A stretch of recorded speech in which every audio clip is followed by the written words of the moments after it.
मलाई बरु मुद्दा लाग्छ भने लागोस्। तीन नेताहरू शीर्ष नेताहरू मिलेर अहिले चाहिँ राजनीतिक तहमा योभन्दा माथि नचलाउने, अब योभन्दा तल सांसदलाई पनि नचलाउने, मन्त्री भइसकेकालाई पनि नचलाउने, प्रधानमन्त्री भइसकेकालाई नचलाउने सहमति भइसकेको छ। योभन्दा माथि छानबिन लग्दैनन्। यतिमै छानबिन टुङ्ग्याउने चाहिँ षड्यन्त्र भएको छ। आर्जु देउवा राणा होस्, नेकपा एमालेका नेताहरू हुन् वा पूर्व गृहमन्त्री रामबहादुर थापा बादल हुन्, यी सबैका नाम चाहिँ आरोपितहरूले पोलेका छन्। आरोपितहरूले पोलेका छन्। यो त्यो विषयमा उनीहरूले चाहिँ नाम नलेखेपछि आरोपितले म सुसाइड गर्छु, म आत्मदाह गर्छु भनेपछि बल्ल तल्ल चाहिँ टोपबहादुर रायमाझी र बालकृष्ण खाँडलाई छानबिनको लागि तान्यौँ। त्योभन्दा माथि नतान्ने, त्योभन्दा माथि शीर्ष नेताका पति पत्नी कसैलाई पनि नतान्ने, उनीहरूका परिवारका सदस्यलाई नतान्ने गरी सहमति। अहिले केही नेताहरू लुकेर बसेका छन्, कोही भागेका छन्, कोही फरार छन्, कोही जेलमा बसेका छन्, चौकीमा बसेका छन्, टोपी लगाएर कोट लगाएर हात हल्लाउँदैछन्। मन मलिन छ, उनीहरूको भ्रष्टाचार गर्यो भने जनताले बुझेका छन्। त्यसले उनीहरू जतिसुकै क्रिम पाउडर लगाएर कोही सुन्दरी भएर हिँड्छु, कोही कोट टाई लगाएर म हिरो भएर हिँड्छु भनेर हुँदैन। भ्रष्टाचार गरेपछि जनताको मनमा उनीहरू नाङ्गिसकेका छन्। उनीहरू जीवनमा अब निर्वाचनमा भ्रष्ट व्यक्ति प्रमाणित भइसके, भ्रष्ट प्रमाणित भयो। भ्रष्ट व्यक्ति आउँदो निर्वाचन चुनाव जित्दैन। तपाईँ हेर्नु होला, म यो ठोक्पा गर्छु तपाईँको माउन्टेन टेलिभिजन मार्फत, यी कसैलाई पनि कारबाही हुँदैन र जनताका नजरमा यिनीहरू नाङ्गिन्छन्। यिनीहरूले चाहिँ सोचिरह होलान् नेपाली जनताले बुझ्दैनन्। नि गरेको छु। तेस्रो कार्यकाल पनि शेरबहादुर देउवा आफै पार्टी सहयोगले लड्छन्। यसो फेरि लड्नुहुन्छ ओछ्यानको सैयामा रहन्जेलसम्म, उहाँको अमरुन्जेलसम्म अन्तिम स्टेजसम्म उहाँले पार्टी सभापति भन्ने पद छोड्नु हुँदैन। यो भ्रमबाट गगन कुमार थापा, विश्वकर्मा शर्मा, गुरुराज घिमिरेदेखि लिएर जो अहिले राजनीतिक अभियन्ताहरू छन्, पुनर्जागरण गर्ने, काङ्ग्रेस पुनर्संरचना गर्ने, नयाँ काङ्ग्रेस बनाउने अभियन्ताहरू जति चाँडै यसबाट मुक्त हुनुहुन्छ उहाँहरूलाई मेरो सुझाव छ, यसबाट मुक्त भए हुन्छ। तेस्रो कार्यकाललाई शेरबहादुर देउवा चुनाव लड्नुहुन्छ।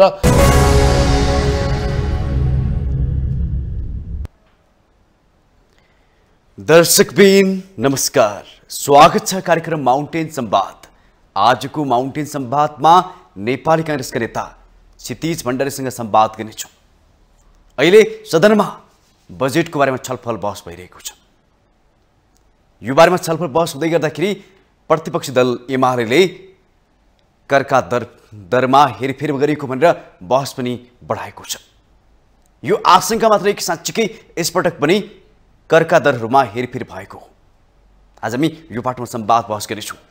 त्यसैगरी केही दिनदेखि संसदमा उठेको विषय प्रधानमन्त्री पुष्पकमल दाहाल प्रचण्डको भारत भ्रमणलाई लिएर जुन खालको संवाद चलिरहेको छ, यो संवाद किन, वाद विवाद किन, सधैँ वाद विवाद किन भन्छ हाम्रो सदनमा, हामी आज यो पाठमा संवाद बहस गर्नेछौँ। जसरी प्रधानमन्त्री पुष्पकमल दाहाल प्रचण्डको भारत भ्रमणलाई लिएर उहाँले सम्मान देशको राष्ट्रको हितमा भएन, देशको हितमा भएन भन्ने जुन खालको व्याख्या बहस भइरहेको छ, यो बहस आजको सान्दर्भिक हो या यो कुराबाट सचिनुपर्छ। आज हामी यो पाठमा संवाद बहस गर्नेछौँ। त्यसैगरी नेपाली कांग्रेसभित्रको विवादलाई पनि आजको संवादमा जोड्नेछौँ। नेपाली कांग्रेसभित्रको विवाद के हो, के साँच्चीकै नेतृत्वले राजीनामा दिनुपर्ने हो, आज हामी यो पाठमा संवाद गर्नेछौँ। के साँच्चीकै नेपाली कांग्रेसका सभापति शेरबहादुर देउवाले राजीनामा दिएपछि सबै कुराहरू समाधान हुन्छ, आज हामी यी पाठहरूमा संवाद र बहस गर्नेछौँ। बहसको लागि अब पनि आजको संवादमा नेपाली कांग्रेसका नेता क्षितिज भण्डारीले जोड्न चाहन्छु। तपाईँलाई स्वागत छ। धन्यवाद खगेनजी, नमस्कार। अब सदनबाटै संवाद सुरुवात गरौँ। अहिले बजेट सम्बन्धी संवाद भइरहेको छ तर वाद विवादमा टुङ्गिरहेको छ, कारण किन? मूलतः अहिले नयाँ बजेट आयो। बजेट संसदमा ल्याएपछि संसदमा प्रतिपक्षी दलको प्रमुख कार्य भनेको सरकारले ल्याएको नीति तथा कार्यक्रम बजेटमा छलफल गर्नु, बहस गर्नु, वाद विवाद गर्नु र नेपाली जनतालाई वा आफ्नो राष्ट्रको जनतालाई यसमा यो कमजोरी थियो, मेरो सरकार हुँदा मैले यस्तो राम्रो काम गर्थेँ वा गरिरहेको थिए भनेर मान्छेलाई तत्त्वबोध गराउने प्रयास संसदको थलो हो। त्यो संसदमा छलफल भएन, वाद विवाद भएन भने संसदमा नेपाली जनताले सार्वभौम सत्ता सम्पन्न जनताले आफ्नो जनप्रतिनिधि पठाएको कुनै अर्थ छैन।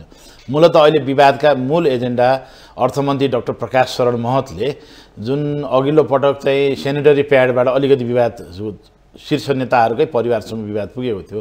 सेनेटरी प्याडमा जनार्दन शर्माले 1.5% वृद्धि गर्नुभयो। अहिले त्यसलाई वर्तमान अर्थमन्त्री प्रकाश शरण महतले 5% पुर्याउनु भयो। अर्थात् अब नेपाली आमा दिदी बहिनी चेलीबेटीले एक प्याकेट सेनेटरी प्याडमा 5 रुपियाँ तिर्नुपर्ने भयो।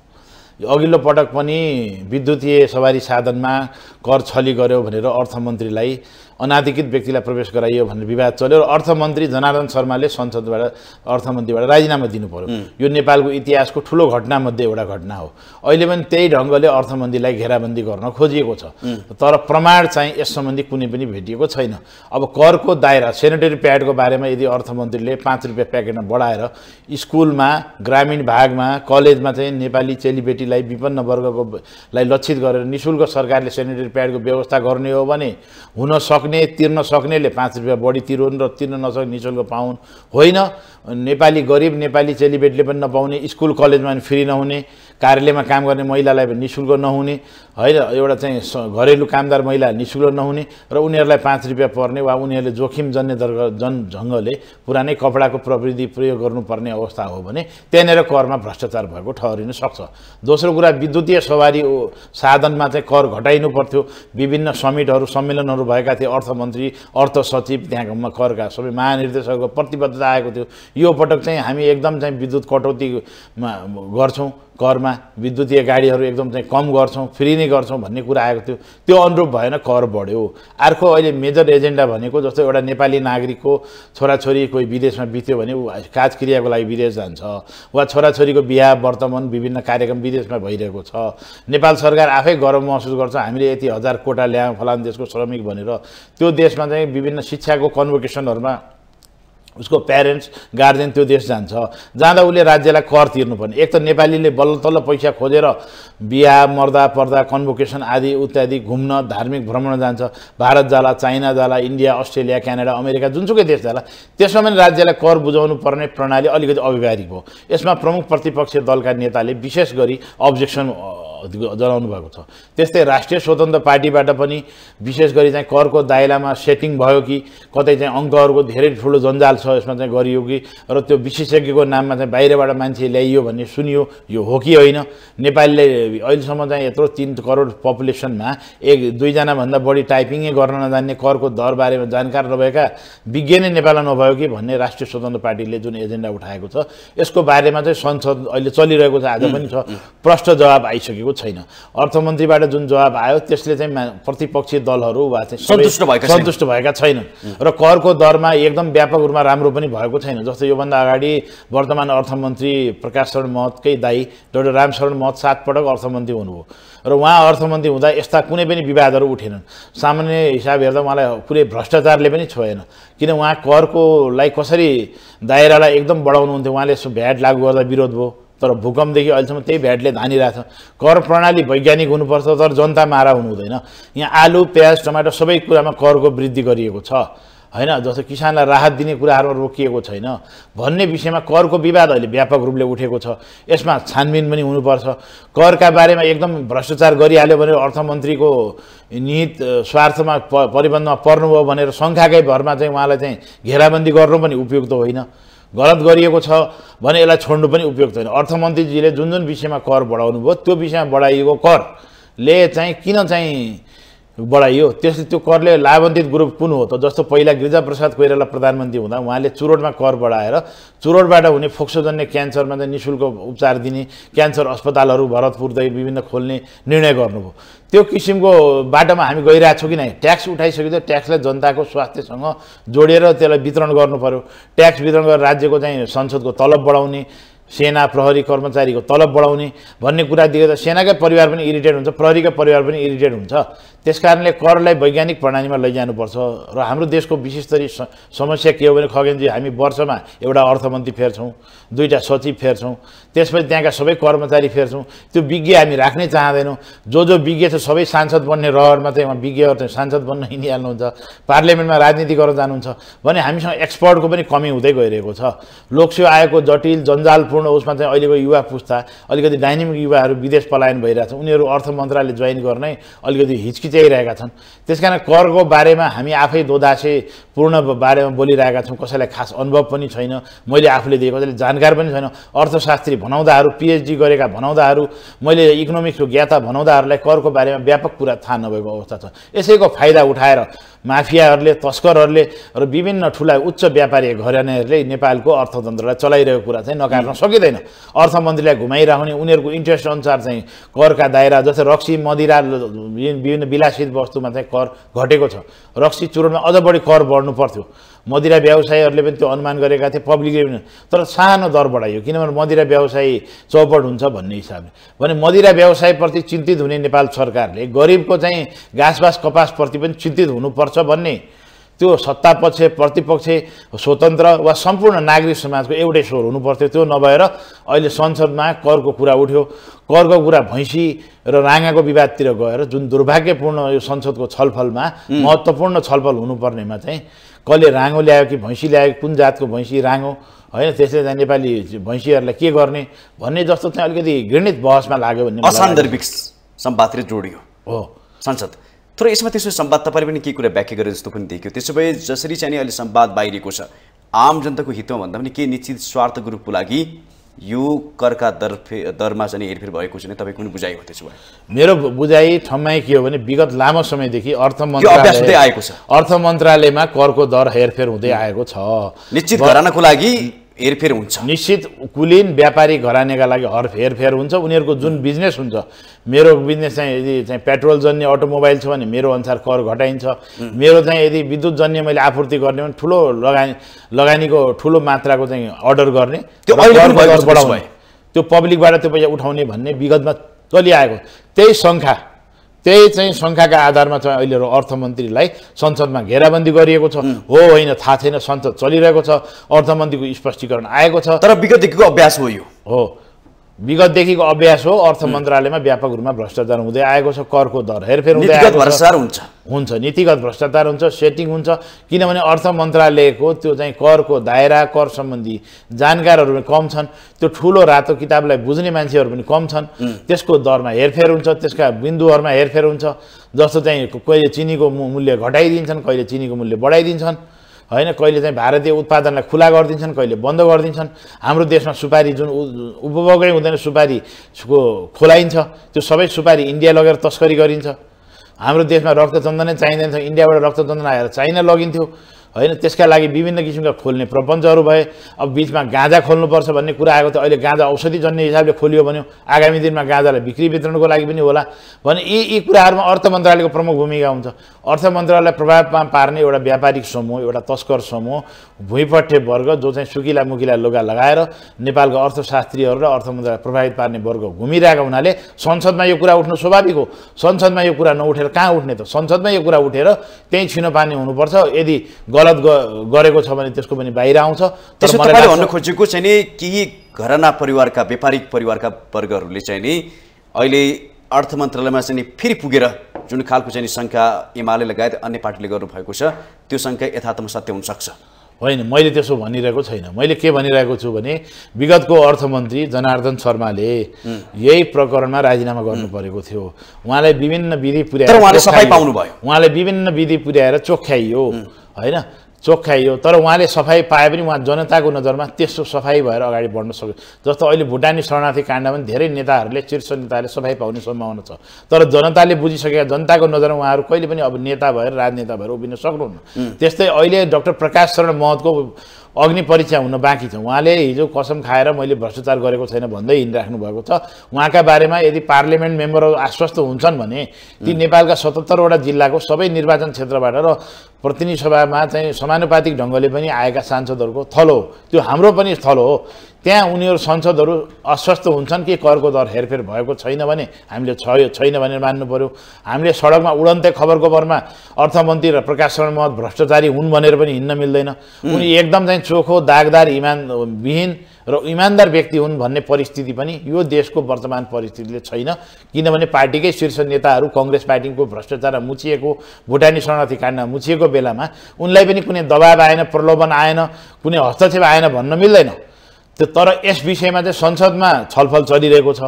छानबिन हुनुपर्छ, छानबिन हुनुपर्छ, संसदमा छलफल हुनुपर्छ, छलफलमा स्पष्टीकरण आउनुपर्छ र 1-2 दिनमा मलाई यो सबै कुराहरू पर्दाफास हुन्छ, भण्डाफोर हुन्छ र यो नभएसम्म चाहिँ कृत्रिम रूपले चाहिँ हामीले अतिरञ्जित पाराले एकपक्षीय ढङ्गले एकदम ठुलो भ्रष्टाचार भयो भन्न चाहिँ मिल्दैन। तर विद्युतीय उपकरणमा भएको, विदेश पठाउँदा भएको, आलु प्याजमा लागेका करहरू, यो बढाइएका अनावश्यक करहरू, विशेष गरी सेनिटरी प्याडका करहरू तर हाम्रो देशमा छानबिन निष्पक्ष हुँदैन। मेरो मान्यता हो हाम्रो देशमा छानबिन पनि निष्पक्ष हुँदैन। तपाईँले पनि अघि व्याख्या गरिसक्नु भएको छ। छानबिन निष्पक्ष हुँदैन, तर छानबिनले एउटा प्रक्रियामा जान्छ, उनीहरूलाई बन्देज लगाउँछ, केही महिनाका लागि पनि अर्थमन्त्री पदबाट राजीनामा दिएर बाहिरिनु पर्यो। त्यस्तै अघिल्लो पटकको कुरा गर्दैछु होइन, कृष्णबहादुर महराजीलाई पनि काण्ड लाग्यो, उहाँ पनि लामो समय चाहिँ नेपाली राजनीतिबाट हराउनु भयो, अहिले फेरि नेकपा माओवादी प्रवक्ता हुनुभएको छ। त्यस्तै बालकृष्ण खाँड, टोपबहादुर रायमाझी पार्टीको शक्तिशाली नेताहरू अहिले जेलमा हुनुहुन्छ, केही नेत्रीहरू फरार हुनुहुन्छ, कोही चाहिँ मैले भ्रष्टाचार गरेन भनेर भाषण गर्दै हिँडिराख्नुपर्छ भने जनताको नजरमा त उनीहरू चाहिँ लज्जित भए। म तपाईँलाई एउटा उदाहरण दिन्छु।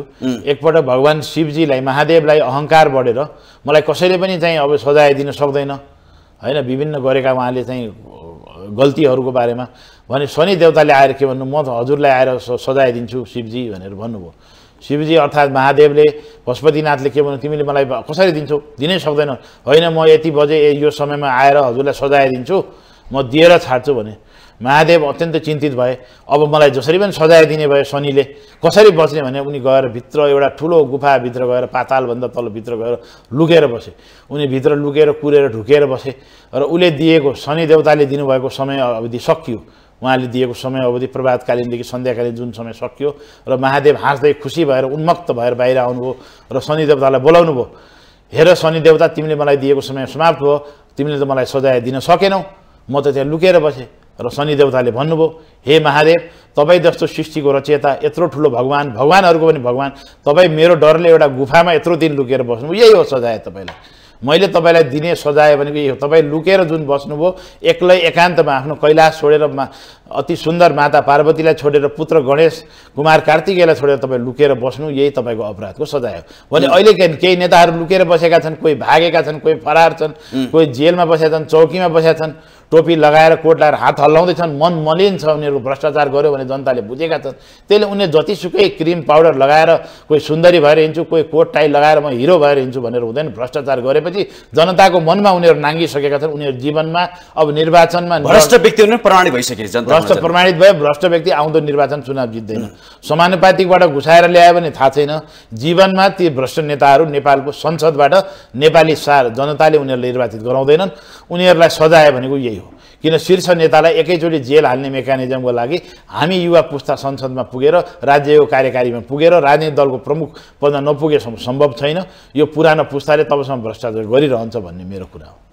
अब यो सन्दर्भ तपाईँले जोडी पनि हाल्नुभयो, संवाद यताको टुङ्गेर त्यतातिर संवाद जोडिहाल्यो। तपाईँले अघि आशंका पनि गर्नुभयो भुटानी शरणार्थी प्रक्रिया पनि चोख्याउने काम भएको छ। त्यसो भए यो चोख्याउने काम नै भएको कर्मकाण्डी मात्रै हो? यो हिजो अदालतका सरकारी छुनछेक बहस सकिएको छ। अब छुनछेक बहसको क्रममा सरकारी वकिल र अर्को वकिलहरूमा छलफल के चल्यो भने जुन व्यक्तिहरूको नाम केशव दुलाल, सानु भण्डारी लगायतले लिनुभएको थियो, त्यो हाई प्रोफाइल लिडरहरूको नाममा उनीहरूको लागि अरेस्ट वारेन्ट त के, उनीहरूलाई छानबिनको लागि पनि बोलाइएन, छलफलको लागि पनि बोलाइएन। उल्टो उनीहरू होइनन् भनेर स्पष्टीकरण दिँदै हिँड्यो र उनीहरूलाई समात्दा या न्यायाधीशको पनि सम्पत्ति छानबिन गरिदिनुपर्छ। यहाँ आइजी पनि भ्रष्टाचारी हुन् भनेर प्रहरीको आइजी जस्तो मान्छेलाई पनि डराउन तर्साउन खोजियो, उहाँलाई पनि विवादमा तान्न खोजियो। न्यायाधीशहरूलाई पनि तिमीहरूको सम्पत्ति एक महिनामा छानबिन गर्नुपर्छ भनेर तर्साउन खोजियो। यसरी तर्साई चाहिँ हाई प्रोफाइल नेताहरूलाई चोख्याउने दाउ भएको कुरा नेपाली जनताले पनि चलिरहेछ। त्यसो भए होइन, चोख्याइसके। नेपाली जनताको नजरमा धुलो हाल्दै उनीहरूले हाई प्रोफाइल नेतालाई त मुद्दामा दर्तै गरेका छैनन्। उल्टो त्यस बापत उनीहरूले चाहिँ यो राज्य विरुद्धको अपराध, सङ्गठित अपराधको ठाउँमा सामान्य ठगी, हामीलाई थाहा थिएन हामीले ठगी गरे हो भनेपछि 2-4-5 वर्ष जेल सजाय, सामान्य जरिमाना बिगो बराबर भन्ने किसिमको अब वे आउटमा नेपाल प्रहरी र केही उच्च हाई प्रोफाइल नेताहरू मिलेर गरेको कुरा अहिले देखिँदैछ। त्यस कारणले म आज तपाईँको माउन्टेन टेलिभिजनबाट ठोक्का गर्छु, प्रभावशाली नेताहरूलाई जेलमा हालिँदैन। यहाँ भ्रष्टाचार हुँदैछ। यो अक्षम्य अपराधका लागि यी नेताहरूले जनताले छोड्दैनन् र म ठोक्का गर्दैछु कुनै पनि सानु भण्डारी केशव दुलाल लगायतले नाम लिएका प्रभावशाली नेता उनका पिए उनका नातेदारहरू उनका श्रीमतीहरू उनका चाहिँ श्रीमानहरू उनका परिवारका सदस्यहरू यिनीहरू कसैलाई पनि नछोएर जस्ताको त्यस्तै चोख्याउने यो षड्यन्त्र भइरहेको कर्मकाण्डी यो चाहिँ हो जो एक्सपोज भए जो भए यसभन्दा बाहेकका नेताहरू नसमात्ने भन्ने चाहिँ हाई लेभल एउटा पोलिटिकल लिडरको बिचमा सहमति भएको छ हामीले बारम्बार देखेका छौँ प्रमुख प्रतिपक्षीय दलको नेता केपी शर्मा ओली प्रधानमन्त्री प्रचण्ड र शेरबहादुर देउवा नेपाली काङ्ग्रेस पार्टी सभा 3 जनाले अत्यन्त संवेदनशील विषयमा अत्यन्त संवेदनशील समयमा उहाँहरूले बारम्बार भेट्नुभयो र भेटेको बारेमा प्रेस नोट पनि जारी भएन भेट के विषयमा थियो भन्ने पनि खुलाइएन बारम्बार भेटेको फोटोहरू हामीले सामाजिक तर आशंका के भयो भने यही प्रकरणमा चाहिँ नै समाधान खोज्नको लागि कसरी आफ्नो नेताहरूलाई बचाउनको लागि भएको भन्ने आशंका त भयो नि त आशंका होइन म तपाईलाई प्रमाणित गरिदिन्छु चुनौती दिन्छु मलाई बरु मुद्दा लाग्छ भने लागोस् 3 नेताहरू शीर्ष नेताहरू मिलेर अहिले चाहिँ राजनीतिक तहमा योभन्दा माथि नचलाउने अब योभन्दा तल सांसदलाई पनि नचलाउने मन्त्री भइसकेकालाई पनि नचलाउने प्रधानमन्त्री भइसकेकालाई नचलाउने सहमति भइसकेको छ योभन्दा माथि छानबिन लग्दैनन् यतिमै सांसद छानबिन टुङ्ग्याउने चाहिँ षड्यन्त्र भएको छ यो षड्यन्त्रको जवाब जनताले माग्छन् उनीहरूले सडकबाट र संसदबाट दुवैबाट जवाब दिनुपर्छ यो चाहिँ आशंका होइन यो प्रमाणित कुरा हो योभन्दा माथि मुद्दा लगाइदैन किनभने अहिले थुनछेक बहसमा उनीहरू नामै उल्लेख गरिएको छैन जबकि जुन पोलेको आधारमा टोकबहादुर राईमाझी र बालकृष्ण खाँडको नाम उल्लेख भएको छैन त्यहाँ टोकबहादुर राईमाझी बालकृष्ण खाँडको नाम उल्लेख भयो उनीहरूलाई बोलाइयो थुनछेक बहसका क्रममा उनीहरूको नाम हटाउने मुद्दालाई कमजोर पार्ने प्रयास भइरहेछ त्योभन्दा माथि पनि नाम लिएका छन् त्योभन्दा माथि को नाम लिएको छ अहिले जुन आरोपितहरू छन् सानु भण्डारी वा केशव दुलालले मैले यो पैसा चाहिँ यी व्यक्तिहरूलाई बुझाएको छु भनेर आएको छ अडियो टेपहरू बाहिर आएको छ तपाईले भन्नु खोज्नु नेपाली कांग्रेसका नेता सांसद आर्जु देउवा राणा लगायतका नामहरू हुन् त्यसो नेपाली कांग्रेसको आर्जु देउवा राणा होस् नेकपा एमालेका नेताहरू हुन् वा पूर्व गृहमन्त्री रामबहादुर थापा बादल हुन् यी सबैका नाम चाहिँ आरोपितहरूले पोलेका छन् आरोपितहरूले पोलेका छन् यो त्यो विषयमा उनीहरूले चाहिँ नाम नलेखेपछि आरोपितले म सुसाइड गर्छु म आत्मदाह गर्छु भनेपछि बल्ल तल्ल चाहिँ टोकबहादुर राईमाझी र बालकृष्ण खाँडलाई छानबिनको लागि तान्यौं त्योभन्दा माथि नतान्ने त्योभन्दा माथि शीर्ष नेताका पति पत्नी कसैलाई पनि नतान्ने उनीहरूका परिवारका सदस्यहरूलाई नतान्ने गरी सहमति भएको बाटोमा यो सहमति भएको छ 3 प्रमुख दलका नेताहरूको सहमति भएको छ तपाईँ हेर्नु होला म यो ठोक्वा गर्छु तपाईको माउन्टेन टेलिभिजन मार्फत यी कसैलाई पनि कारबाही हुँदैन र जनताका नजरमा यिनीहरू नाङ्गिन्छन् यिनीहरूले चाहिँ सोचिरह होलान् नेपाली जनताले बुझ्दैनन् नेपाली जनतालाई केही पनि थाहा हुँदैन हामीले दोषी देखाइदियौं र यिनीहरूलाई चाहिँ यो सामान्य अपराध भनेर जेल हालिदिएपछि सामसुम होला तर सामसुम हुँदैन यो आगोको झिल्काले यी सबैलाई बढार्ने छ यी सबैलाई चाहिँ समाप्त पार्ने छ भन्ने मलाई लागेको छ भ्रष्टाचार विरुद्ध नेपाली जनतामा ठूलो उकोसमुकोस ठूलो कुण्ठा ठूलो चाहिँ आन्दोलन र विद्रोहको ज्वाला भड्किरहेको छ त्यो भड्किरहेको आगोलाई एउटा मार्क्सिस्टको चाहिँ सानो चाहिँ सलाई काटीले कोर्न मात्र बाँकी छ यो कुरा शीर्ष नेताहरूलाई हेक्का हुनुपर्छ भन्ने मलाई लाग्छ यो विषयले ठूलै चर्चा लियो देशमा ठूलै संवादको पाटो पनि पायो माथिल्लो तहसम्म चाहिँ यो शरणार्थी प्रक्रियामा चाहिँ अनुसन्धान होला भन्ने एकाएक खुम्चिँदा तपाईले अझ संवाद कहाँ जोड्नु भयो भने प्रभावशाली मानेका नेताहरूले पनि छुट पाउँछन् त्यहाँ भन्ने संवाद जोड्नु यो सत्य हो त्यसो भए प्रभावशाली नेताले छुट पाउँछन् अमेरिकन एम्बेसीले समेत यी व्यक्तिहरूले यी व्यक्ति मार्फत फलान ठाउँमा पैसा बुझेको भन्ने थाहा पाइसकेपछि अमेरिकन एम्बेसी दूतावासको दबावमा यो छानबिन थालियो यो दूतावास यसरी लहरो तान्दा पहरो जान्छ भन्ने थाहा पाएको भए छानबिन यो लेभलमा पुग्थेन हुँदा सबै पार्टीका शीर्ष नेतालाई तानिने सम्भावना भइसकेपछि ती शीर्ष नेताहरूले नै एउटा म्युचुअल अन्डरस्ट्यान्डिङ गरेर आफूहरू चोखिने आफूभन्दा तलको नेता बालकृष्ण खाँड टोकबहादुर राईमाझी वा अरू नेताहरू सांसदहरूलाई बलिको बोका बनाउने र पैसा उठाउनेहरूलाई पनि तिमीहरूलाई चाहिँ हामी रातद्रोह लगाउँदैन अलिक कमजोर मुद्दा लगाउँछ अब बढी नबोल भनेर भन्ने र उनीहरूले पोलेका कुराहरू पनि त्यो मेन्सन पनि नगर्ने जस्तो आरोपितले मैले यसलाई पैसा दिएँ यो व्यक्तिलाई दिएँ यो व्यक्तिका मान्छेलाई दिएँ भनिसकेपछि त्यो कुरालाई चाहिँ मेन्सनै नगर्ने त्यो मेन्सनै नगरेर जुन अहिले चाहिँ बुझाइएको छ यसबारेमा सरकारी वकिलले आफै चाहिँ श्रीमान समक्ष न्यायाधीश समक्ष श्रीमान उहाँ आरोपितले पोलेको व्यक्तिहरूको नामै फाइलमा नदेखिया हुनाले यो शङ्कास्पद छ हाई प्रोफाइल व्यक्तिहरूको नामै आएन भनेर भनिसकेका छन् यो कुरा सबै सञ्चार माध्यम टेलिभिजन पत्रपत्रिका आइसकेको छ त्यसकारणले यसले म प्रश्न के छ भने उनीहरूलाई मैले अघिल्लो पटक पनि भनेको थिएँ यही टेलिभिजनमा उनीहरूलाई कारबाही हुँदैन यी सबै नेताहरू चाहिँ मिलेर अब चाहिँ के हुन्छ भने यो देशलाई कसरी लुट्ने कसरी खाने भन्ने कुरामा शीर्ष नेताहरूको जहिले पनि सहमति भएको छ। अब आफूलाई भ्रष्टाचारबाट चोख्याउने आफ्ना परिवारलाई चोख्याउने कुरामा यिनीहरूले चाहिँ घृणित सम्झौता गरेर अगाडि बढेका छन्। यो सम्झौता हेर्नु होला तपाईँ कसरी आम जनताले बुझ्नुपर्छ। अब आम जनताले बुझिसकेका छन्, आम जनताले यिनीहरूलाई ठुलो सजाय दिएका छन्। अघि मैले प्रमुख तीन नेताले यसमा चाहिँ ठुलै चलखेल गरे हो। अघि मैले महादेव र शनि देवताको कथाको प्रसङ्ग सुनाए जही शीर्ष नेताहरू केही दिन लुकेर बसे, रात दिन चाहिँ सामान्य प्रहरी असही सही इन्सपेक्टर डिएसपीलाई उहाँहरूले दैनिक फोन गरे, कसको नाम पोल्यो, मेरो नाम त पोलेन, मेरो परिवारको सदस्यको नाम त पोलेन भनेर फोन गरे, रात दिन गरे, आइजीलाई दबाब दिए गरे। एउटा सजाय उनीहरूले पाए। सामाजिक रूपमा उनीहरूको बेइज्जत भयो, उनीहरूको आफ्नो पार्टीमा छवि पनि खस्कियो, जनताको बिचमा उनीहरू निर्धक्क गएर भाषण गर्ने अवस्था छैन। जनता ढुङ्गामुढा गर्ने, कालो मुसो दल्नलाई जुत्ताको माला लगाउन आतुर भएर बसेको उनीहरूले इन्फर्मेसन पाएर उनीहरूको जनतासँग भेटघाट पनि निकै कम भइसकेको छ। अब अन्तिम सजाय भनेको यदि उनीहरूले चाहिँ आत्मलोचना गरेर, अस्ति पनि भने आफूले गरेको भ्रष्टाचारका बारेमा आत्मलोचना गरेर जनताका सामु गयो भने एउटा विकल्प हुन्छ। नभए तपाईँ हेर्नु होला यहाँ ठुलो हिंसात्मक आन्दोलन हुनसक्छ। जनता अब भ्रष्टाचारका विरुद्धमा यो चान्चुने आन्दोलनले सम्हालिनेवाला छैन। यो कङ्ग्रेसभित्रमा चाहिँ हिजोको दिनमा जसरी गगन थापाहरूले विद्रोह गरेका थिए, अहिले रवि लामिछानेहरूको विद्रोह छ, एमालेमा हिजो रामकुमारी झाँक्रीहरूको विद्रोह थियो। यो विद्रोह एउटा सङ्केत हो कि उनीहरूसँग भएको शक्ति वा क्यारिस्मेटिक लिडरसिप होइन, विद्रोह एउटा स्वर हो, एउटा आवाजलाई उठायो। अब भ्रष्टाचारको बारेमा कुरा नउठाउने हो भने जनताको बिचबाट एउटा अर्को नायक फुत्त निस्किन्छ, त्यो नायकका पछाडि मानिसहरू लाग्छन्। त्यो नायकको आन्दोलनले शीर्ष नेताहरूका घर घेर्छन्, सिंहदरबारलाई घेर्छन्, तिनीहरूले चाहिँ संसददेखि लिएर प्रधानमन्त्री निवाससम्म घेर्छन्। त्यो आन्दोलनले नेपालका भ्रष्टाचारीहरूलाई सत्ताबाट लथारेर तछारेर नाकको ढाडी भाँच्ने गरी चाहिँ बाहिर निकालेर गर्ने कुरामा म विश्वस्त छु। त्यो दिन आउँदैछ। त्यसो भए त्यो दिन आउँदैछ। जनता निकै आक्रोशित छन्। जनताले एक एक कुरा हेरिरहेका छन्, एक एक भ्रष्टाचारको कुरा हेरेका छन्। किनभने उनीहरूले आरोपितको बयानका बारेमा, आरोपितको बयान फेरेका बारेमा, भुटानी शरणार्थी त अन्तर्राष्ट्रिय लज्जाको विषय, देशको नागरिकलाई चाहिँ भुटानी बनाएर पठाउने, शीर्ष नेताहरूले 2 करोड 3 करोड 5 करोड 10 करोडमा बिक्ने, कस्तो घृणित कुरा। जसलाई हामीले नेता मानेका छौँ, जसलाई भगवान मानेका छौँ, जसका लागि लाखौँ लाख कार्यकर्ता आफ्नो परिवार छोडेर काङ्ग्रेस, एमाले, माओवादी, राप्रपा भनेर हिँडेका छन्, ती पार्टीका नेताहरू डाइरेक्ट यस्ता साना घृणित भ्रष्टाचारमा इन्भल्भ हुन्छन् भने त्यसको विरुद्धमा त नेपाली जनता हुन्छन्। उनीहरूले नेता भगवान, अब कुनै पनि शीर्ष नेता अब चुनाव जित्ने अवस्था छैन। तपाईँ हेर्नु होला, यो अन्तिम पटक हो, यो अन्तिम संसद हो। यो संसदबाट यिनीहरू कुनै पनि चुनाव जित्ने अवस्था छैन। यिनीहरूकै गतिविधिको कारणले अहिले राजाका ल्याउनलाई आन्दोलनहरू भइरहेछ। राजाको नागरिक अभिनन्दनमा पूर्व राजालाई चाहिँ महाराज धीराज भनेर मानिसहरूको लाखौँको सङ्ख्यामा उपस्थित भइरहेको छ। पूर्व राजालाई भारतमा लगायत विभिन्न ठाउँमा यसो सम्मान गर्न पनि बोलाइरहेको छ। यो दलहरूको अकर्मण्यता हो नि त।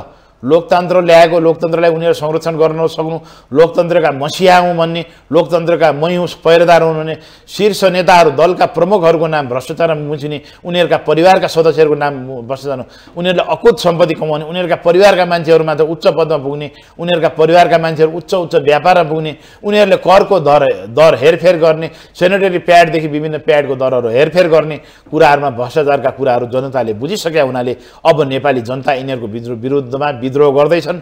अब कुनै राजनीतिक दल नभनेर सबै दलहरू एक भएर दलबाट स्वतन्त्र स्वभावका, विद्रोही स्वभावका व्यक्तिहरू र जनताहरू जो सडकमा छन्, जो बेरोजगार छन्, जो शैक्षिक बेरोजगार छन्, जो पढ्न लेख्न पाइरहेका छन्, महँगो इन्जिनियरिङ डाक्टरी शुल्क तिर्न पाइरहेका छन्, जो गरिबीका कारणले, ऋणका कारणले आत्मदाह गरिरहेछन्, जुन मिटर ब्याजका पीडितहरू छन्, जुन चाहिँ विभिन्न बैङ्कका ब्याजको चर्को ब्याजले सुसाइड गरेर, तिनका बारेमा सरकारको नीति तथा कार्यक्रम बजेटले बोल्न सकेको मैले देखिनँ। त्यसका बारेमा शीर्ष नेताहरूले केही सम्बोधन गरेको मैले देखेन। त्यसकारणले नेपाली जनता अब अत्यन्तै आक्रोशित भएर अन्तिम यो बाँध, ठुलो बाँध फुट्न मात्र बाँकी छ। यो बाँध फुटिसकेपछि यो बाँधको पानीले, यो बाँधको ठुलो बाढी पहिरोले कसलाई बगाउँछ यो भन्न सकिन्न। त्यसकारणले यो नेता म ठुलो सुरक्षित छु, प्रहरीको दायरामा छु, म ठुलो सुरक्षाकर्मीको घेराबन्दीमा छु भनेर नसोच्नुहोस्। हिजो दरबार हत्याकाण्डबाट राजा बचेन भने यी नेताहरू कुनै पनि बच्ने सम्भावना छैन। यी भ्रष्ट नेताहरू अवश्य जेलमा कोचिन्छन् कि यिनीहरू मारिन्छन्। तपाईँ हेर्दै जानु होला, यो देशमा ठुलो अब विद्रोह हुने सम्भावना मैले देखिरहेको छु। त्यसै भ्रष्ट नेताहरू मारिन सक्ने सम्भावना देख्नु भएको छ तपाईँले? धेरै सम्भावना छ। संसारको क्रान्तिको इतिहासहरू तपाईँ पढ्नुहोस्। संसारमा धेरैवटा देशमा, रुसदेखि लिएर सबै ठाउँमा त्यहाँ श्रीलङ्का जस्तो अवस्था आउन सक्छ तपाईँ भने कुरा? श्रीलङ्का होइन, नेपाल झन्नै पाकिस्तान हुने अवस्थामा थियो अस्तिसम्म। केही दिन अगाडिसम्म मैले पाएको सूचना र तपाईँको टेलिभिजनका पनि विभिन्न इन्टरभ्यूहरू पनि मैले राजनीतिक विश्लेषकको हेरेँ, नेपाल पाकिस्तान जस्तै हुने अवस्था नै पुगिसकेको थियो। यो केही अलिकति सेटलमेन्ट भएको छ। किनभने हामी नेपालमा हाम्रो देशमा चाहिँ हामीले सम्झौताहरू गर्दै आएका छौँ। हामीले जस्तो एमसिसी पास गर्यौँ, हामीले बिपा सम्झौता भारतसँग गऱ्यौँ, तर हामीले BRI पास गरेका छैनौँ। BRI पास नगरेपछि चीन उद्वेलित भएको छ। एकातिर चीन छ, एकातिर भारत छ। यसको बिचमा अमेरिकनहरूको इन्ट्रेस्ट पनि निकै नेपालमा बढेको छ। अहिले खुला रूपमा उनीहरू नाङ्गिएर सबै देशका राजदूतहरू मन्त्रीहरू देशमा आएर भारत सरकारले चाहिँ नेपालको चाहिँ नेताहरूलाई हिन्दू धर्म पक्षमा बोल्नलाई पैसा दिन्छ भनेर अमेरिकन सहायक विदेश मन्त्रीले आएर अस्ति खुलेआम बोल्नुभयो होइन। त्यसपछि नेपालका प्रधानमन्त्री प्रचण्ड उज्जैन स्थित महाकालेश्वर मन्दिरमा गएर कुनै पशुपतिको पुजारीभन्दा कम नदेखिने गरी हिजोको दिनमा नेकपा माओवादी र उहाँको अध्यक्ष प्रचण्ड नै हुनुहुन्छ नि, उहाँकै नेतृत्वमा नेपालका ब्राह्मणहरूको टुप्पी काटिएको हो कि होइन? तपाईँ भन्नुहोस् खगेनजी, नेपालको संस्कृतका पुस्तकहरू जलाइया हो कि होइन? मन्दिरका मूर्तिहरू तोडिएको, मन्दिर तोडिएको हो कि होइन? धर्म मान्दैनौँ भनेर भनेका हुन् कि नै? धर्म भनेको अफिम हो, धर्मले अन्धविश्वास फैलाउँछ भनेर कम्युनिस्ट पार्टीको मूल सूत्र धर्मको विरुद्ध हो कि होइन? यो मूल सूत्र उनीहरूको चाहिँ साम्यवाद भ्रष्टाचार भएको छ होइन। उहाँ चाहिँ उज्जैनमा गएर यो सबै लुगा फुकालेर उहाँसहित देशको अर्थमन्त्री, देशको परराष्ट्र मन्त्री, देशको चाहिँ उद्योग मन्त्री सारा फुकालेर कुनै पुजारी महन्त ठाकुर जस्तै गरेर उहाँहरू चाहिँ गएर पूजा गरेर आउनुभयो। यसलाई धार्मिक पर्यटन भन्न मिल्छ। यसले देशमा खासै घाटा भएको छैन। मोदी पनि नेपालमा आएर पूजा, यसको सकारात्मक पक्ष पनि छ। तर त्यो कम्युनिस्ट प्रधानमन्त्री पुष्पकमल दाहालले त्यो गर्नु पर्थ्यो कि पर्दैन भन्ने मात्रै अहिले उहाँले सोच्नुपर्छ, बहसको विषय छ। अब संवादको जोडिहाल्नुभयो तपाईँले। अब यो संवादलाई टुङ्ग्याएर हामी संवाद जाउँ। प्रधानमन्त्री पुष्पकमल दाहाल प्रचण्डको भारत भ्रमणलाई लिएर संवाद लामो समयदेखि चलिरहेको छ। अहिले विगत केही दिन यता चलिरहेको छ। सदनमा पनि यसले एक खालको बहस पायो। किन चर्चा बहस पायो? मूलत प्रधानमन्त्रीको सकारात्मक भन्दा नि नेगेटिभ रूपमा चाहिँ बढी संवाद। अहिलेसम्म नेपालबाट 26वटा प्रधानमन्त्रीको यस्तो पछिल्लो समयमा भ्रमणहरू भएको छ, जसलाई राजकीय भ्रमण भन्छन्। प्रधानमन्त्री बिरामी भएर जानु, जस्तो अस्ति राष्ट्रपति रामचन्द्र पौडेल जानुभयो, यसलाई नियमित भ्रमण भन्छन्। तर राजकीय भ्रमणमा देशमा पनि छुट्टी हुने प्रचलन थियो, अहिले त्यो हटाइयो।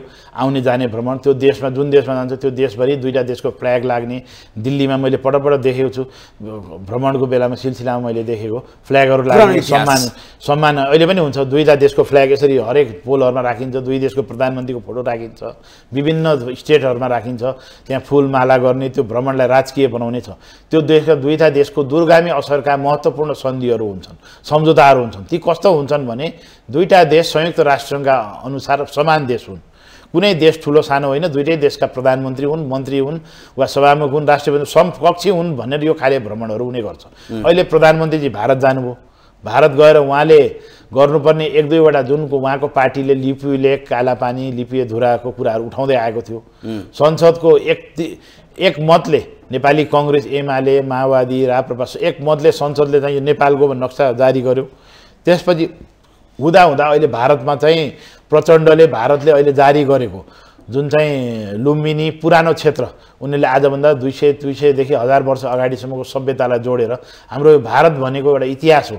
हिन्दुस्तान भनेको हिन्दूहरू बस्ने स्थान, हिन्दू राज्य कहाँ कहाँसम्म फैलिएको छ, अफगानिस्तान, भारत, नेपाल। पहिला हिन्दुस्तानको चाहिँ एउटा अवधारणा उनीहरूले प्रस्तुत गरे। त्यो अवधारणाको फोटोलाई प्रचण्डजीको, प्रधानमन्त्रीजीको फोटोलाई एडिट गरेर फोटोसप मार्फत, विभिन्न प्रोग्राम मार्फत एउटा नेपालको प्रतिष्ठित अनलाइनले चाहिँ दुईजना मोदी र प्रचण्डको हात मिलाएको प्रसङ्ग राख्यो। त्यो प्रसङ्ग अनलाइनले राखेको फोटो एडिट फोटो भने नबुझेर संसदमा लामो बहस त पहिला त्यो फोटोमाथि भयो कि प्रचण्डले नेपालको नक्सा भारतले चाहिँ आफूमा देखाएको कुरालाई स्वीकारे, उनले चाहिँ देश बेचे भन्ने विषयमा भयो। त्यो विषय महत्त्वपूर्ण संसदमा प्रवेश पाउनुभन्दा अगाडि उहाँहरूको सचेतकले वा उहाँको संसदले, पार्टीले छानबिन गरेर बोल्नु पर्थ्यो कि यति ठुलो संसदको चाहिँ अधिवेशनमा हामीले हुँदै नभएको नक्कली एडिट गरिएको विषयमा छलफल गर्ने कि नगर्ने भन्ने विषयमा एउटा विषय हो। अर्को उहाँ चाहिँ 15वटा चाहिँ मुर्मु जातको राँगा लिएर आउनुभयो। ठुलै संवाद भयो। जो राँगालाई कसैले भैँसी भने होइन, कसैले राँगा भने, त्यो संवाद त्यसमा मात्र पुगेन, संवाद अझ प्रधानमन्त्री त्यसमै चढेर आउनुभयो भन्ने भयो। हुँदा विवाद भएर रस्साकस्सी भएर प्रधानमन्त्रीले बोलेको संवाद पनि हटाउनुपर्छ भनेर प्रमुख प्रतिपक्षी दलबाट रघुजी पन्त, रवि लामिछाने लगायतले कुराहरू उठाउनुभयो र शिशिर खनालबाट स्वतन्त्र पहिलो शब्द प्रयोग भएपछि त्यो शब्द कन्टिन्यू भयो।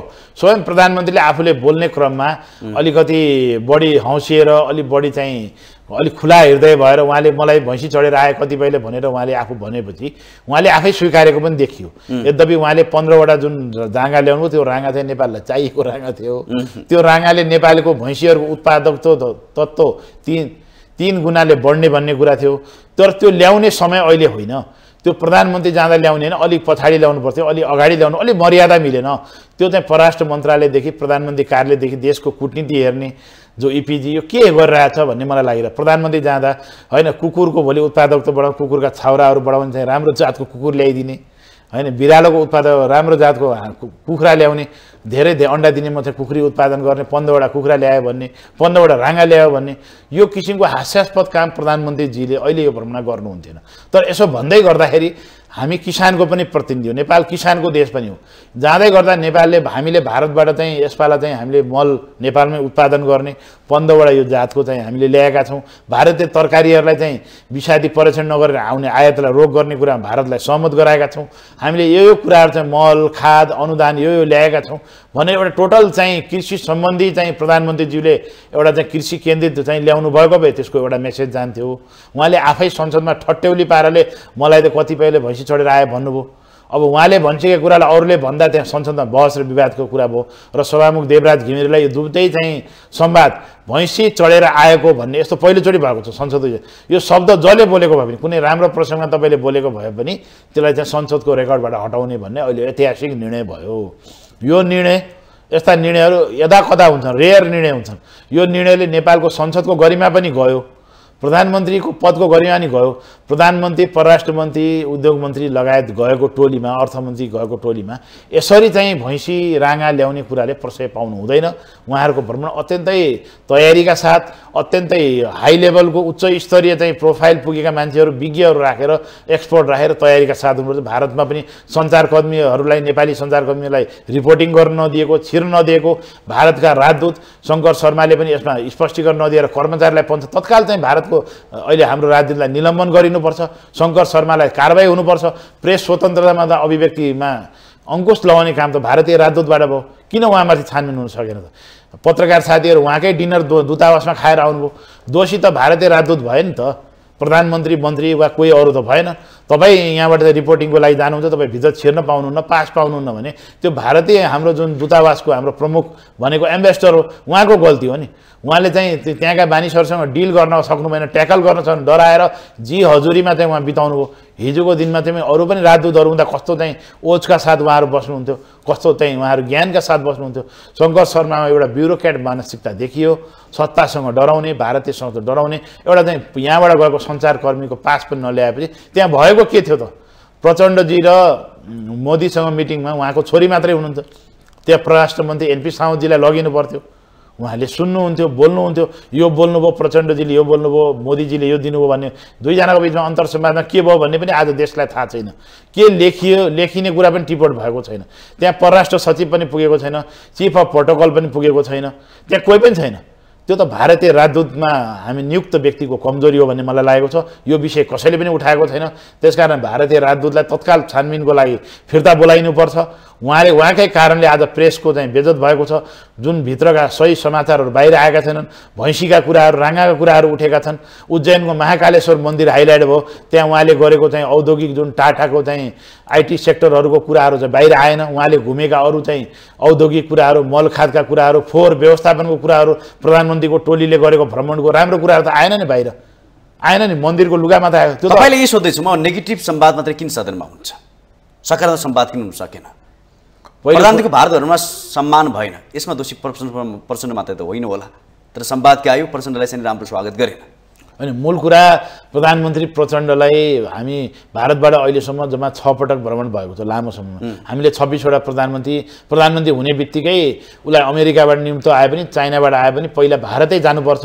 भारत नगए हाम्रो परम्परा छ होइन, लेजिटिमेसी भन्छ नि, वैधानिकता हामीले पाउँदैनौँ, आधिकारिकता पाउँदैनौँ भने जस्तो हामी हतारेर तछाड मछाड गरेर तुरुन्तै श्रेष्ठ टेलरिङ हो कि काठमाडौँ कुन राम्रो चाहिँ टेलरमा दाउरा सुरुवाल सुलाएर गइहाल्नुपर्छ भन्ने हाम्रो मनोविज्ञान नेपालको सत्ता केन्द्रित नेताहरूमा पनि देखियो र भारतसँग वार्ता गर्दा पर्याप्त तयारी बिना गरे देखियो र परराष्ट्र मन्त्री पनि एनपी साउदजीलाई पनि हतार पतारमा 1 हप्ता अगाडि नियुक्त गरियो। त्यो पनि सत्तारूढ दलमा गठबन्धन नमिल्दा भारत प्रधानमन्त्री तयारीका लागि भनेर भन्यो। जबकि उहाँले सहरी विकास वा अरू विकास निर्माण मन्त्रालयमा जाउँ, अलिकति काम गरौँ, सुदूरपश्चिमको डेभलपमेन्ट गरौँ भन्ने एनपी साउदको इच्छा थियो। उहाँलाई हतार पतारमा परराष्ट्र मन्त्री बनाइयो। उहाँ परराष्ट्र मन्त्री भएपछि उहाँ तत्काल भारत जानुभयो, सामान्य संवाद भयो, नेपाल आउनुभयो। नेपाल आइसकेपछि उहाँ जानुभयो। जाँदाखेरि उहाँको भ्रमण टोलीमा मैले अघि नै भने शङ्कर शर्मा भारतीय राजदूतको अस्तव्यस्तताले गर्दा पत्रकारले भेट्न पाएनन्। समयमा सूचना नदिँदा प्रधानमन्त्री मोदी मात्र होइन, भारतीय सुरक्षा सल्लाहकार, भारतीय विदेश सचिवहरू आउँदा नेपालको परराष्ट्र सचिव छैन, नेपालको शिष्टाचार महापाल छैन, नेपालको अरू मन्त्रीहरू छैनन्। मिटिङ प्रधानमन्त्रीसँग हुँदा प्रचण्डजीको छोरी मात्रै हुनुहुन्छ। उहाँले छोरी राख्न नपाउने होइन, छोरी त बस्नु पऱ्यो नि, उहाँको स्वकीय सचिव पनि हुन्छ। तर हाम्रा अरू मन्त्रीहरूलाई किन खबर भएन त? त्यहाँ तत्कालीन समय भारतमा त हाम्रो राजदूत हुनुहुन्थ्यो डाक्टर शङ्कर शर्मा, पढे लेखा मान्छे, विद्वान मान्छे, यो देशले चिनेको मान्छे। तर उहाँकै कर्मकाण्डी स्वभावले गर्दा, उहाँको विशुद्ध ब्युरोक्रेटिक नेचरले गर्दा आज चाहिँ हामी असफल भएका छौँ। प्रधानमन्त्री प्रचण्डले भारतमा जुन जुन राम्रो भ्रमण गरौँ त्यसको बारेमा केही चर्चै भएन। प्रचण्डको मात्र भएन, हिजोका दिनमा प्रधानमन्त्रीमा केपी शर्मा ओली हुनुहुन्थ्यो, शेरबहादुर देउवा, सुशील कोइराला थिए, अरू नेताहरू माधव कुमार नेपाल, झलनाथ हुँदा पनि यस्तै नेगेटिभ कुरा मात्रै बाहिर आइरहेको हुन्थ्यो। त्यस कारण पोजिटिभ कुरा मात्रै बाहिर आउनलाई त त्यो ढङ्गको मेकानिजम त भारत बस्ने हाम्रो दूतावासका कर्मचारीहरूले खेल्नु पर्यो। त्यसको लागि हामीले राजनीतिक हस्तक्षेपबाट राजनीतिक पावर लगाएर एम्बेसडर बनाउने कुरा छैन। ब्युरो परराष्ट्र मन्त्रालयमा खारिएका अब्बल दर्जाका दाग नलागेका भ्रष्टाचार नगरे राम्रा मानिसहरूलाई चाहिँ हामीले चाहिँ त्यहाँ राजदूत बनाएर पठाउन नसक्ने, आफ्नो कोटाबाट खल्तीबाट ट्याक्क निकाल्ने, एमालेका 3 जना, काङ्ग्रेसका 2 जना, माओवादीका यति, अनि त्यसपछि मधेस जनअधिकार फोरमलाई पहिला दिइन्थ्यो। अहिले त्यो पार्टी चाहिँ अहिले विलय भएको छ काङ्ग्रेसमा। अब त्यसको जसपा लोसपालाई एउटा दिने, अनि उनीहरूले पनि त्यसको बोली लगाउने, 3 करोड 5 करोड 7 करोड राजदूत बेच्ने।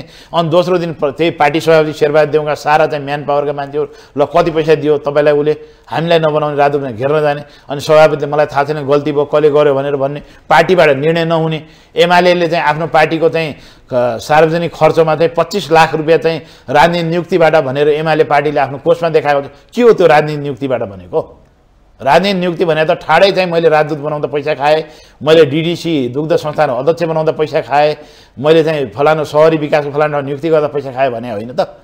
त्यस्तो शीर्षकमा चाहिँ राजनीतिक दलले पैसा लिन मिल्छ? धन्न एमाले त देखायो 25 लाख देखायो, 25 करोड लिएको होला, 25,000 लिया होला, इमान्दारता देखायो। काङ्ग्रेस र माओवादी र अरू राजनीतिक पार्टीहरूले त्यो पनि देखाएका छैन। कति रुपियाँ चन्दा आउँछ, कति रुपियाँ जान्छ। तर भारत भ्रमण छताछुल्लो हुनको पछाडि त्यहाँ रहेको दूतावासको कमजोरी हो र संसदमा चाहिँ नेगेटिभ कुराहरूमा छलफल हुनैपर्छ। संसद भनेको छलफल हुने थलो हो, संसद प्रमुख प्रतिपक्षीहरूको थलो हो, प्रतिपक्षीहरूले सवाल जवाब गर्छन्, त्यसकारण त सरकार जवाबदेही हुन्छ, उत्तरदायी हुन्छ, इमान्दार हुन्छ। यत्रो संसदले कराउँदा भारत सान्दर्भिक भएन, सान्दर्भिक भएन होइन। भारत भ्रमण अहिले जुन समयमा भएको छ, नेपालमा मैले अघि भने नेपालमा पाकिस्तान र श्रीलङ्का जस्तो हुने अवस्थामा पुगिसकेको थियो। विभिन्न राष्ट्रिय अन्तर्राष्ट्रिय शक्तिहरू सलबलाइरहेका थिए। त्यो सन्दर्भमा भारत भ्रमणले नेपालमा यो सरकारलाई केही समय भए पनि स्थिरता ल्याउने, यो देशमा सस्टेनेबल गभर्मेन्टलाई स्थिरता ल्याउने कति समय हो थाहा छैन। कुन बेला भ्रष्टाचार विरुद्ध र अहिले विभिन्न किसिमका उकुस मुकुस भइरहेका नागरिकका सवालहरू, मुद्दाहरू, विभिन्न आगोहरू, जल्दाबल्ल इस्युजहरूले चाहिँ यिनीहरूलाई बढार्छन् थाहा छैन। केही समय चाहिँ यो गभर्मेन्ट सस्टेनेबल ढङ्गले अगाडि बढ्ने एउटा स्थिरता भयो र नेपालले अहिले जुन भारतीयहरूले नेपालमा पैसा खर्च गर्न पाउने जुन क्रेडिट केही मोदीजीले जुन अहिले दिनुभएको त्यसलाई हामीले स्वागत गर्नुपर्छ। अब भारतीयहरू नेपालमा आएर निर्धक्क खर्च गर्छन्, नेपालको आय बढ्ने कुरा छ, नेपाललाई घाटा हुने कुरा केही पनि भएको छैन। र प्रधानमन्त्री मोदीले र प्रचण्डले त्यो हात मिलाएको नक्साको कुरा पनि गलत हो र भारतको केही वर्ष अगाडिको नक्साका बारेमा के हो यो विषयमा अहिले छानबिन हुन बाँकीको छ। हामीले पनि पत्र पत्रिका टेलिभिजन हेरेको कुरा आफै हेरेर बुझेर यो ऐतिहासिक सांस्कृतिक पृष्ठभूमिका लागि गरिएको हो कि नेपालले पनि भोलि हाम्रो भारतको कश्मीरसँग हाम्रो राज्य थियो, राजा हरि सिंह कश्मीर राजा छन्, त्यहाँसँग हाम्रो स्टेट थियो नि त। हामीले पनि हाम्रो संस्कृति देखाउन पाउँछौँ भारतसँग समन्वय गरेर। यो होइन कि अब दुई देशको बिचमा झगडा गरेर भन्ने होइन। दोस्रो कुरा चाहिँ नेपालले अहिले बङ्गलादेशसँग जुन ट्रान्जिटको कुराहरू छ, लिपुले कालापानी दिएर त्यसको सट्टा भनेर जुन प्रधानमन्त्रीले अवधारण ल्यायो, त्यो गर्न सक्नु भने प्रचण्ड नेपाली जनताको नजरमा साँच्चीकै हिरो हुनुहुन्छ। तर मलाई लाग्दैन भारतले आफ्नो राष्ट्रिय सुरक्षा, राष्ट्रिय स्वार्थ, राष्ट्रिय आम्दानीलाई त्यागेर नेपाललाई डाइरेक्ट चाहिँ ट्रान्जिट देला बङ्गलादेशसम्म भन्ने मलाई चाहिँ लाग्दैन। तर प्रधानमन्त्रीले भनेको कुरा त मैले पत्याउनु पर्यो। प्रधानमन्त्रीले विकल्पमा सम्पादन सक्नुपर्छ, त्यो राम्रो पक्ष हो। यो विषयमा यदि नेपालले डाइरेक्ट बङ्गलादेशसँग व्यापारको लागि चाहिँ रुट पाउँछ, भारतले दिन्छ भने त्यसको लागि नेपालले कुनै कुरा लुज गर्दा चाहिँ समस्या हुँदैन। यो विभिन्न कुराहरू अन्डरस्ट्यान्डिङ भएको छ। भारत भ्रमणलाई तर त्यो विषयले पनि चर्काचर्की बहस त पायो नि त नकारात्मक हिसाबले संसदमा। तपाईले सुन्नुभएको यस्तो हो भारत भ्रमण भनेको यो प्रचण्डजीले धेरै राम्रो काम गरेर नेपालको संसदमा 2/3 ल्याएर उहाँको पार्टी नेकपा माओवादीले चुनाव जितेको विषय पनि होइन। भारत भ्रमण भनेको नेपालले चाहिँ विश्वकप वर्ल्ड कप फुटबल वा वर्ल्ड कप चाहिँ क्रिकेट जितेको जस्तो ठुलो महोत्सव पनि होइन। एउटा नियमित भ्रमण हो। उहाँको पहिलो औपचारिक भ्रमण भारत भयो। उहाँले चीन पनि भ्रमण गर्ने भनेर पठाउनु भयो। उहाँलाई मन लाग्यो उहाँ अमेरिका युरोप पनि जानुहुन्छ। मान्छे हो घुम्न जान्छन्, मान्छे हो देशको विकास गर्न जान्छन्, केही कुरा जान्न जान्छन्, सिक्न जान्छन्, श्रीमतीको उपचार गर्न जाला। उनी विभिन्न देश जालान् अध्यक्ष पार्टीको अध्यक्षका नाताले प्रधानमन्त्रीका नाताले प्रचण्ड। तर अहिले भारत भ्रमणले नेपाललाई घाटा चाहिँ गरेको छैन। अहिले भएका जुन राम्रो भएको छ त्यसो भए यसरी बुझौँ भारत भ्रमणलाई यो एउटा चाहिँ कस्तो भने फगत औपचारिक भ्रमणहरू हुन्। यी भ्रमण हुन्छ तर सम्भवतः लामो इतिहासमा धेरै विवादित बनेका प्रधानमन्त्री पुष्पकमल दाहाल प्रचण्ड नै होलान् आउने बेला नेपालमा आइपुग्दाखेरि। हजुर यो त सत्य हो नि। लामो समयपछि मैले अघि पनि भने नेपालको परराष्ट्र मन्त्रालय अन्तर्गत रहेको भारतीय राजदूतावासको कमजोरी, भारतीय राजदूतावासको अकर्मण्यता, अदूरदर्शिताले गर्दा प्रचण्डको भारत भ्रमण चाहिँ राङ्गो 15वटा राङ्गो लिएर प्लेनमै आएको जस्तो हल्ला फैलियो नि त नेपालमा। प्रचण्ड र उहाँको परराष्ट्र मन्त्री अर्थमन्त्रीले गेरुवा वस्त्र धारण गरेर पूजापाठ गरेको उज्जैनको महाकालेश्वर मन्दिरको मात्रै प्रचार भयो। उहाँहरूले आइटी कलेज अध्ययन गरेको, उहाँहरूले डस्ट म्यानेजमेन्ट सम्बन्धी अध्ययन गर्न विभिन्न सहर गएको, उहाँले उद्योगग्रामहरू हेरेको, उहाँले प्रधानमन्त्री मोदीसँग द्विपक्षीय हितमा कुरा गरेको कुरा बाहिर आएन। किन त्यहाँ कोही पनि मान्छे थिएन। त्यहाँ परराष्ट्र सचिव छैन, परराष्ट्र मन्त्री छैन। त्यो गएको भ्रमण टोली त खालि घुम्न गएको, सपिङ गर्न गएको, मन्दिर दर्शन गर्न गएको, फोटो खिच्न गएको जस्तो भयो। त्यो कसको कमजोरी हो भने हाम्रो देशको भारत स्थित राजदूत तत्काल त्यहाँ राजदूतावासका सबै कर्मचारीहरूलाई फिर्ता बोलाउनुपर्छ। राम्रा कर्मचारीहरू चाहिँ अफगानिस्तान पाकिस्तानका लागि वा चाहिँ अरू चाहिँ साना श्रीलङ्का अरू परका भुटानमा गएर बस्ने वा चाहिँ अलिकति गल्फ कन्ट्री गरेर अनि त्यहाँ चाहिँ जसलाई पाइ त्यसलाई राखेर हुन्छ। भारतमा भारत चीन अमेरिका जस्तो संवेदनशील ठाउँहरूमा ती ठाउँहरूमा हामीले अत्यन्तै कूटनीतिक जानेका कूटनीतिभित्रका कर्मचारी लगाउनु पर्यो। त्यो भित्रको कर्मचारीको कमजोरी हो। त्यहाँ भएका चाहिँ मानिसहरूले चाहिँ एउटा पत्रकारलाई पास दिलाउन सक्दैनन्। तपाईँले यो कुरालाई बुझ्नु पर्यो, गम्भीर कुरा छ। त्यहाँ भएका मान्छेले चाहिँ भारतको परराष्ट्र सचिव आउँदै हुनुहुन्छ भने नेपालको परराष्ट्र सचिवलाई होटलमा खबर गर्न सक्दैनन्। परराष्ट्र मन्त्रीलाई मोदी र प्रधानमन्त्रीजीको मिटिङ हुँदैछ तपाईँ पनि त्यहाँ जानु पर्यो भन्न सक्दैनन्। दोभाषे राख्न सक्दैनन्। टिपोट गर्ने मान्छे राख्छन्। त्यसको जिम्मेवारी त लिनु कि लिनु पर्ने। त्यसैले शङ्कर शर्माले राजीनामा गर्दा राम्रो हुन्छ। राजीनामा गर्न सक्नुहुन्न भने उहाँलाई सरकारले स्पष्टीकरण सोध्नुपर्छ। स्पष्टीकरण राम्रो भएन बर्खास्त गर्नुपर्छ। परराष्ट्र मन्त्रालयमा काम गरेका खारिएका स्वच्छ छवि भएका योग्य मान्छेलाई पठाउनुपर्छ। उनको कारणले प्रचण्ड व्यक्ति नेकपा माओवादीको अध्यक्ष होइन, उनी देशको प्रधानमन्त्री पनि हुन्। हामीले नेगेटिभ कुरा मात्र गरे हुँदैन। उहाँको भारत भ्रमणका राम्रा पक्षहरू जम्मै लुकेका छन्। अलि डिटेल अध्ययन गर्ने मात्रै अगाडि आउँछ। मैले धेरै कुराहरू अहिले भने म उहाँको पार्टीको सदस्य पनि होइन, म उहाँको प्रवक्ता पनि होइन, म यो गठबन्धनको चाहिँ अराजकताको पक्षमा पनि छैन। तर म भारत भ्रमण चाहिँ मा आएका उपलब्धि प्रचार गर्न नसकेकोमा चाहिँ भारतीय दूतावासमा रहेको भारत स्थित नेपाली दूतावासप्रति खेद व्यक्त गर्छु। यसको कमजोरीको कारणले आज देशको अस्मिता पुगेको छ। भुटानी शरणार्थी काण्डमा भएको बेइज्जतीपछि यो दोस्रो बेइज्जती उहाँहरूले गराउनु भयो। राम्रो कुरा त बाहिरै आउँदैन। त्यसकारण यो कमजोरी देखिन्छ। त्यस थोरै संवाद नेपाली काङ्ग्रेस पनि संवाद जोडेर त्यसपछि हामी अन्त्यमा जान्छौँ। नेपाली काङ्ग्रेसभित्रको विवाद फेरि पनि चर्किरहेको छ। यदि सभापति शेरबहादुर देउवाले चाहिँ राजीनामा दिन्छन् भने पार्टीभित्रको विवाद समाधान हुन्छ भने एक खालको चाहिँ महामन्त्रीहरूले व्यक्त गर्नुभएको छ। त्यसो यो सत्य हो? पहिलो कुरा, मैले पहिलोपटक पार्टी सभापतिमा शेरबहादुर देउवा निर्वाचित हुँदा उहाँलाई फेसबुकमा सार्वजनिक गरेर यो दोस्रो तहको निर्वाचनमा चुनाव हार्दैछौँ तर पनि उच्च आत्मविश्वासले शेरबहादुर देउवालाई होइन रामचन्द्र पौडेललाई भोट हालिन्छ भनेर फेसबुकमा सार्वजनिक गरेँ र सबै व्यक्तिहरूलाई मैले भने कि शेरबहादुर देउवा अर्को कार्यकाललाई पनि पार्टी सभापति बन्नुहुन्छ भनेर भने। पार्टीको अहिलेको महामन्त्री रहेका शीर्ष नेताहरू सबैलाई मैले भन्दा उहाँहरू त्यति बेला हाँस्नुभयो। धेरै साथीहरूले अब यो उहाँले लड्दैन भनेर भन्नुभएको छ भनेर भन्नु। उहाँ दोस्रोचोटि पनि पार्टी सभापति लड्नुभयो।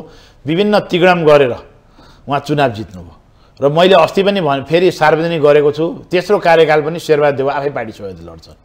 यसको प्रमाणका लागि उहाँले अस्ति आफ्नो पार्टी सेन्ट्रल वर्किङ कमिटीको मिटिङमा के भन्नुभयो भने तिमीहरूले मलाई बढी धम्कायो, बढी विचलित पार्यो, मेरो विरोध गरे, म विधान संशोधन गरेर तेस्रो कार्यकाल लड्छु, कसरी रोक्छौ रोक भनेर भन्नुभयो।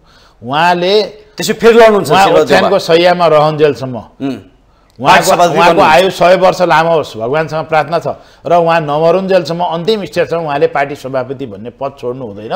यो भ्रमबाट गगन कुमार थापा, विश्वकर्मा शर्मा, गुरुराज घिमिरेदेखि लिएर जो अहिले राजनीतिक अभियन्ताहरू छन् पुनर्जागरण गर्ने, काङ्ग्रेस पुनर्संरचना गर्ने, नयाँ काङ्ग्रेस बनाउने अभियन्ताहरू जति चाँडै यसबाट मुक्त हुनुहुन्छ उहाँहरूलाई मेरो सुझाव छ, यसबाट मुक्त भए हुन्छ। तेस्रो कार्यकाललाई शेरबहादुर देउवाले चुनाव लड्नुहुन्छ र उहाँ चाहिँ अघिल्लो पटक जस्तै कुनै न कुनै काङ्ग्रेसभित्रकै कुनै कोइराला क्याम्प होस्, अर्को क्याम्प, कुनै न कुनै क्याम्पको सहयोगले उहाँ फेरि पनि चुनाव जित्नुहुन्छ।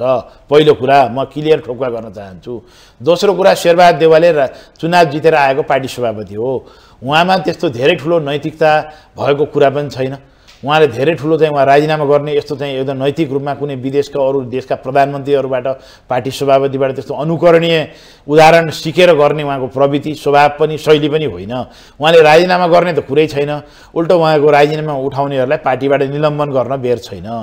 दोस्रो कुरा, यो शेरबहादुर देउवाले पार्टीबाट विशेष महाधिवेशन बोलाएर उहाँलाई हटाउने एउटा विकल्प छ।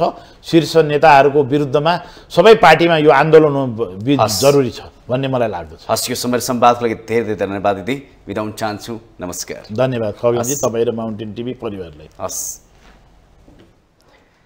पक्कै पनि दर्शक हामीले प्रधानमन्त्री पुष्पकमल दाहाल प्रचण्डको भारत भ्रमण र बजेटको बारेमा पनि संवाद गऱ्यौँ। यो संवाद सकारात्मक संवाद हुनुपर्छ। जहिले पनि नकारात्मक संवादले मात्रै भ्रमणहरूलाई चाहिँ नि औचित्य पुष्टि गर्नु हुँदैन र राम्रो पक्षलाई पनि बहसको रूपमा ल्याउनुपर्छ भन्दै आजको संवादबाट म कार्यक्रम सञ्चालक खगेन्द्र विष्णु बिदा हुन चाहन्छु। नमस्कार।